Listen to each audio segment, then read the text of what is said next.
One man, one Murloc, one giant angry badger. This is Blue Please. It begins now.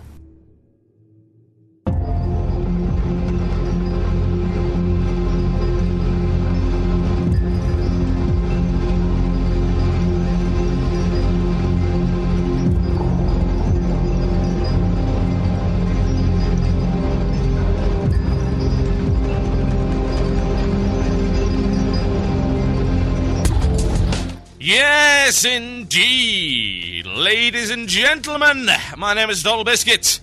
This is Blue Please here on CynicalBrit.com. With myself, Total Biscuit. The date today is the 17th of September 2010. With Total Biscuit. And the time is 8:05 in the British Isles. With Total Biscuit. And 3:05 in the afternoon on the east coast of the United Biscuits. And in Europe it is, well, Central European summertime, which doesn't really cover all of it, but hey, it covers enough. It is Biscuit O'Clock. That's what I'm calling it right now. The European Parliament might have something to say about that, but I'm thinking, bearing in mind how slow they are to respond to issues, I'll get at least 6 months traction out of that before they realise what's wrong. With myself, Total Biscuit. Welcome to the show, and what a show we have for you today. Well, we don't really have so much of a show. It's more like an average show, a run-of-the-mill show. If there is such a thing as a run-of-the-mill Blue Please. I have to wonder what a run-of-the-mill Blue Please actually sounds like. I can never really remember after shows. I tend to shout an awful lot and then sort of collapse or get something to eat and then collapse. And I don't really remember much of the show after that. I assume it's good, because I don't get that many complaints, but I can never be 100% certain. So, you never know. It's like time disappears when you're doing this show. You do an hour and a half of this show, and then suddenly you forget that it's happened. It's like, well, where did that hour and a half just go? I remember the metal. Everyone remembers the metal, but once the show actually starts, no, it's gone. It's gone into a haze of nonsense. Oh, well, I'm sure it'll work out. I hope. What am I going to come for in the show today? Well, a few things, I guess. A few things. So, there are things that have happened over the last week, as you might imagine. There has been the introduction of a new secondary profession. It is called archaeology. You may have seen my video on the matter. I'm going to talk about it. I'm going to discuss the possibilities and the possible expansion of archaeology in the future, since that's something the Ghost Crawler said that they wanted to do, and they are very happy with the way that archaeology's been received thus far. I'll also talk about whether or not it can be improved in some way, and indeed why other gathering professions should perhaps get a little bit more interesting in comparison. Also, where's me sheet? Yeah, here we go. Guild leveling. So apparently they have scrapped the top 10 contributor system. Apparently they did that some time ago, as it happens. I was not aware of this. Nobody was, in fact, as it happens. Like, yeah, we haven't had that for ages. Really? That's horrendous. So, yeah, we're going to be talking about that and whether or not the top 10 or 20 contributor system should have been in to begin with, and the kind of advantages that is going to give to Zergy guilds as opposed to slimline we don't suck guilds, and indeed ways to balance that. Yes, indeed. Also, trade skills give experience now, and as it turns out, that's caused a lot of whining and crying and complaining and screaming and bawling from the rooftops. At least if they could get to the rooftops. They get really tired after the second flight of stairs. Just sort of sit there and whine in the stairwell. It's not very effective, really. Nobody can hear it. And they eventually make their way back downstairs and they realise they've accomplished nothing. But hey, if they were energetic souls, if they were not lazy gamers, then perhaps they could go up to the top of the rooftops and bray and shout and scream. Bray, that's a good word. Some of you might not be aware that in the northeast of England, bray actually means beat up. And, of course, the dictionary definition of bray is... Somebody can tell me in the channel, I'm sure. I certainly hope so. And if you're not in the channel, well, you're a little bit late, because the channel did fill up before the show actually started. However, we do have a backup. Now, we are working on this as a beta, and eventually we're going to replace the whole thing with this. So what Ralph has managed to do is he's managed to fuse TinyChat's cameras with IRC. And you can go there by tinyurl.com/BritChat. That's tinyurl.com/BritChat for hot British chatting action. that will show the cameras that are currently up on the Tiny Chat, but it will give you access to the IRC instead. We will most likely be moving over to that entirely over the next couple of weeks, but we're still in the testing phases of it. So please, by all means, head over if you cannot already get into the chat room, the Tiny Chat room. Tiny URL, or URL as I like to call it, and we'll continue to call it until I die, you bastards. tinyurl.com/BritChat. That will get you in there if you cannot already fit into the Tiny Chat room, which is very, very much broken and very, very busy indeed. Wow, the spam of people joining the other chat room. Yeah, it's good stuff. Nobody can read anything in there. Oh, I love these live shows, man. Seriously, they're great fun. And particularly because you can look at the number of people that actually listen on a week-to-week basis, and it just keeps going up and up and up and up and up. Needless to say, our main server is already maxed out. Has been for quite some time. And if any of your friends are having trouble tuning in, I would recommend that they use the mirror link on the front page. And maybe don't use the on-site player, because it has been known to break from time to time. I would recommend that you download a proper application. My recommendation is Winamp, but some people have had success with iTunes and VLC as well. So, yes, there you go. It's good. It's very good. Wow, we've managed to fit 128 people into a... Sorry, 428 people into a 400-person limit channel. That's pretty impressive, folks. That is pretty impressive. Well done. Some of you must be really, really small. I imagine a few of you are getting flattened, honestly, by that. But hey, crushing. I've been blabbing on for too long, but I'd like to say one thing before I do go. I'd like to make a couple of announcements. First things first, ladies and gentlemen. So, it turns out the games companies are suddenly quite interested in talking to me. I can't imagine why that would be. I was looking at my statistics, and it would seem that the Witcher 2 interview got around 200,000 views in 3 days. And your average GameSpot or Game Trailers interview with so-called professional, air quotes, games journalists get around 65,000 views in 3 months. So it would seem that games companies are suddenly quite interested in talking to me. So I have a couple more interviews lined up that I'm happy to announce. The first thing is first. Guys from Calypso are going to come on to talk to me about the long-awaited sequel to Patrician 3. It's Patrician 4. Those of you in Germany may have already played it. It's not out in the English territories quite yet, but it will be very soon. It's a historical economic management game along the lines of Anno and Dawn of Discovery and all that good stuff. So hopefully you will enjoy that. And also... yes, that is not all. Arrowhead Studios would like to come along and talk to me about Magicka, which is a tongue-in-cheek 4-person co-op magic game whereby you slay many monsters, and apparently it is set in a generic fantasy world where you run around in your dressing gown. Yeah. Apparently we also filled BritChat. You can't fill BritChat, that's not even possible. It's an IRC room. How did... You're breaking QuakeNet! Stop this! Immediately! Oh, yeah, okay, so that was one announcement. Second announcement... GameStation is launching in 3 days' time, and there will be many collabs. One of these collabs is going to be I Suck at StarCraft 2 featuring Husky StarCraft.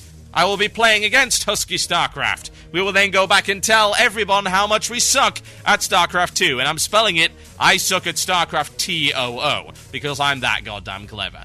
Without further ado, ladies and gentlemen, it is time. It's time for this. Mail time.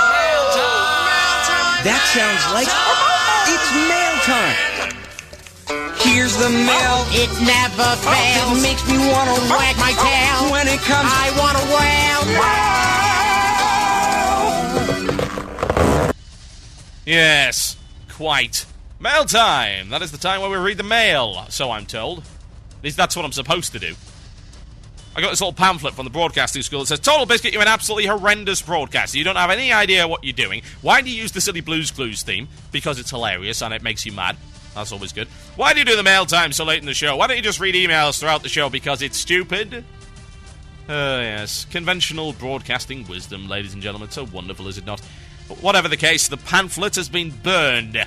Because I'm an arrogant bastard and I will not listen to my betters. Right, let's kick it off. Speaking of betters, this one is entitled The Caliber of WoW Gamers and the Right to Free Speech. Now, that would be very impressive if you hadn't spelt caliber wrong, but never mind, I will forgive you because you used the word caliber in the correct context, which is very, very rare. It's from a man by the name of Hootmoo. I must assume that's a Tauran Moonkin. If it is not, then you're doing it wrong. He's from Mahoma Rush EU. You can make as many puns or jokes as you like on that one. And he says this: Dear Total Biscuit, I hope this message finds you well, because while I'm writing it, I'm certainly not well. Okay, that's your excuse for misspelling caliber then. Like you, I am of the opinion that WoW players need to have even a basic level of knowledge of their game in class, but unlike you, I've been rather apprehensive about voicing such opinions in fear of being trolled on the forums by every scrub under the goddamn sun. Well, yeah, with me it was kind of the opposite. Blizzard banned me because they were afraid that I would troll every scrub under the sun. And apparently scrubs also pay money, so I am not allowed to scare them off. Right, okay, I was interested to know that. Oh well, it's a shame, but hey, there you go.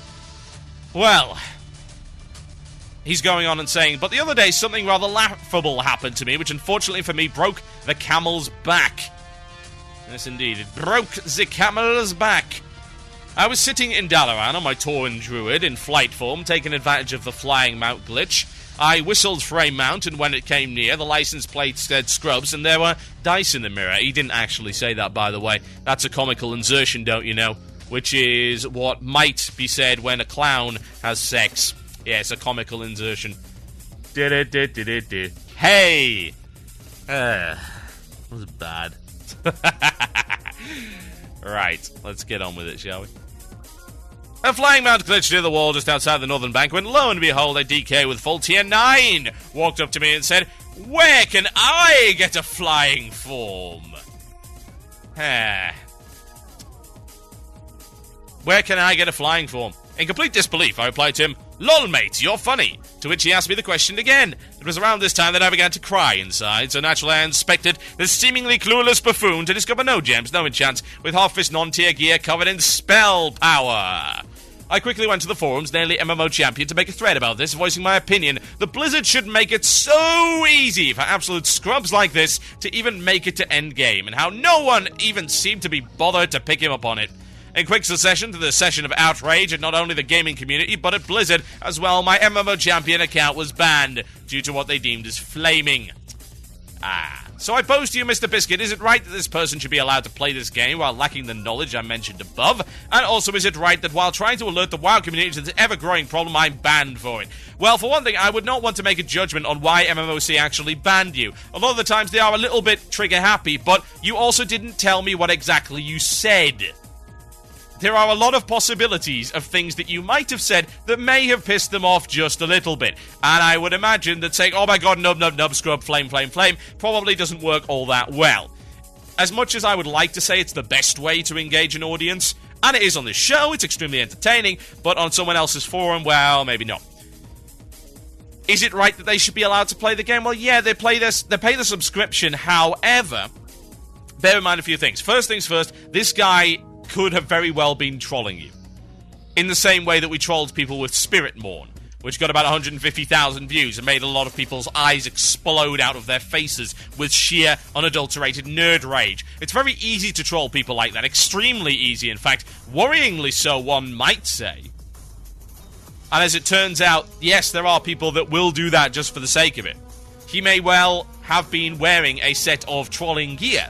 In fact, I'm always wearing trolling gear, because of course I'm the best race, but there are some people that do walk around in terrible gear just to see what kind of reaction they can get. It's the same reason that I ran around with Murky all the time, and then directed people to go farm 10,000 Murlocs in the Swamp of Sorrows, in order to get the drop.